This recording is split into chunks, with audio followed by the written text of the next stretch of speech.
പ്രവർത്തകർക്ക് നേരെ ജലപീരങ്കി പ്രയോഗിക്കുന്നു പോലീസ്. ദൃശ്യങ്ങളിലേക്ക്.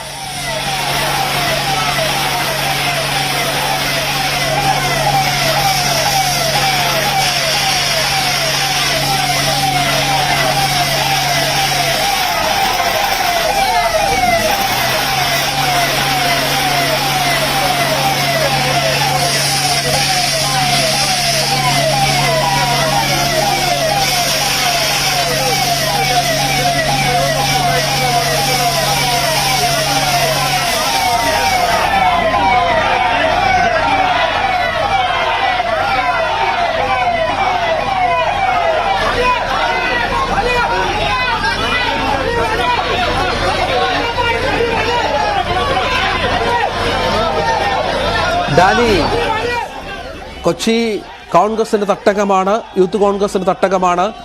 വലിയ പ്രവർത്തകരുടെ സാന്നിധ്യമുണ്ട് എന്ന് മനസ്സിലാകുന്നു. ഏറ്റവും പുതിയ സാഹചര്യം എന്താണ്?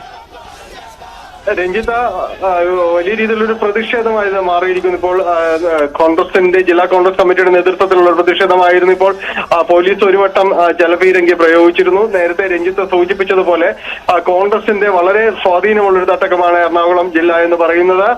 ഇവിടെ നവകേരള യാത്ര നടന്നു പോകുമ്പോൾ ഒരുപക്ഷെ ഓർക്കുക, രണ്ടാം ഘട്ടത്തിൽ വലിയ രീതിയിലൊരു പ്രതിഷേധം അതിനെതിരെ ഉയർന്നു വന്നത് എറണാകുളം ജില്ലയിലേക്ക് കടക്കുമ്പോൾ തുടങ്ങിയായിരുന്നു. അത് ആലുവയിലായാലും അങ്കമാലിയിലായാലും പ്രതിപക്ഷ നേതാവിന്റെ മണ്ഡലമായ പറവൂരായാലും എല്ലായിടത്തും തന്നെ പ്രതിഷേധങ്ങൾ ഉയർന്നിരുന്നു. ഒറ്റയ്ക്കും കൂട്ടമായി തന്നെ പ്രതിഷേധങ്ങൾ ഉയർന്നു. അതിനെതിരെ ശക്തമായ രീതിയിലായിരുന്നു പോലീസിന്റെ ഒരു നടപടി ഉണ്ടായത്. പ്രത്യേകിച്ച് അതോടൊപ്പം തന്നെ ഡിവൈഎഫ്ഐ CPM പ്രവർത്തകരും നേരിട്ടത് വളരെ രൂക്ഷമായ രീതിയിൽ തന്നെയാണ്. കോൺഗ്രസ് പ്രവർത്തകരെയും യൂത്ത് കോൺഗ്രസ് പ്രവർത്തകരെയും എല്ലാം തന്നെ നേരിട്ടത്. അതിനുശേഷം ഇപ്പോൾ വലിയ രീതിയിലുള്ള പ്രതിഷേധങ്ങൾ പല ഭാഗങ്ങളിൽ തന്നെ നടന്നിരുന്നു. ഇന്ന് ജില്ലാ കോൺഗ്രസ് കമ്മിറ്റിയുടെ നേതൃത്വത്തിലുള്ള കമ്മീഷൻ ഓഫീസ് മാർച്ചിലെ ദൃശ്യങ്ങളാണ് നമ്മൾ കാണുന്നത്.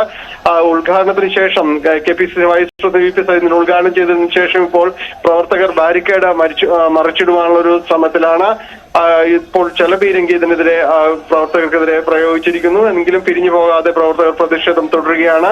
ഇവിടെ എറണാകുളം മണ്ഡലത്തിൽ മറൈൻ ഡ്രൈവിൽ നടന്ന നവകേരള സദസ്സിൽ വലിയ രീതിയിലുള്ള പ്രതിഷേധങ്ങളാണ് ഉണ്ടായിരുന്നത്. അന്ന് നിരവധി പേർക്കടക്കം പോലീസ് ഉദ്യോഗസ്ഥർക്കടക്കം മർദ്ദനമേറ്റിരുന്നു എന്നൊരു ആക്ഷേപങ്ങളെല്ലാം തന്നെ ഉയർന്നിരുന്നു. പ്രതിഷേധത്തെ നേരിട്ടപ്പോൾ ഇപ്പോൾ കോൺഗ്രസ് പ്രവർത്തകരുടെ ബാരിക്കേഡ് മറിച്ചിടുവാനുള്ള പ്രതിഷേധം ഇപ്പോൾ തുടർന്നുകൊണ്ടേയിരിക്കുകയാണ്. പോലീസ് ഒരു വട്ടം ജലപീരങ്കി പ്രയോഗിച്ചു. പ്രവർത്തകർ പിരിഞ്ഞു പോയിട്ടില്ല. സ്ത്രീകളടക്കം നിരവധി പേരാണ് ഇന്ന് ഈ പ്രതിഷേധ മാർച്ചിലേക്ക് എത്തിയത്. എറണാകുളം DCC ഓഫീസിൽ നിന്ന് ആരംഭിച്ച മാർച്ച് ഇവിടെ കൊച്ചിൻ കോർപ്പറേഷൻ ഓഫീസിന് സമീപം പോലീസ് ബാരിക്കേഡ് ഉയർത്തി തടയുകയായിരുന്നു.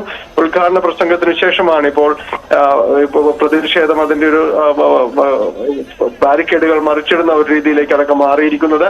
MLA മാരടക്കമുള്ളവർ ഇതിൽ ഈ പ്രതിഷേധ പ്രകടനത്തിൽ പങ്കെടുക്കുന്നുണ്ട്. DCC ഭാരവാഹികൾ, KPCC ഭാരവാഹികൾ അടക്കമുള്ളവർ ഈ പ്രതിഷേധ പ്രകടനത്തിൽ പങ്കാളികളാകുന്നു. ഇപ്പോഴും പ്രതിഷേധം തുടരുകയാണ്. ബാരിക്കേഡ് മറിച്ചിടുവാനുള്ള ഒരു നീക്കത്തിലേക്കെല്ലാം തന്നെ പ്രവർത്തകർ തിരിഞ്ഞിരിക്കുന്നു. അത് പോലീസ് ഒന്നാം വട്ടം ജലപീരങ്കി പ്രയോഗിച്ചു കഴിഞ്ഞൊരു സാഹചര്യമാണ് നിലവിലുള്ളത്. ആരും തന്നെയും പിരിഞ്ഞു പോയിട്ടില്ല. കൂടുതൽ പ്രവർത്തകർ ഇവിടേക്ക് എത്തിക്കൊണ്ടിരിക്കുന്നു. തീർത്തും സംഘർഷഭരിതമായ ഒരു സാഹചര്യത്തിലേക്ക് എറണാകുളത്തെ പ്രതിഷേധ പ്രകടനങ്ങൾ മാറുകയാണ്. രഞ്ജിത്ത, എറണാകുളത്ത് ശക്തമായ പ്രതിഷേധ പരിപാടികൾ നടക്കുന്നു എന്നുള്ളതാണ് ഏറ്റവും പ്രധാനപ്പെട്ട വിവരം.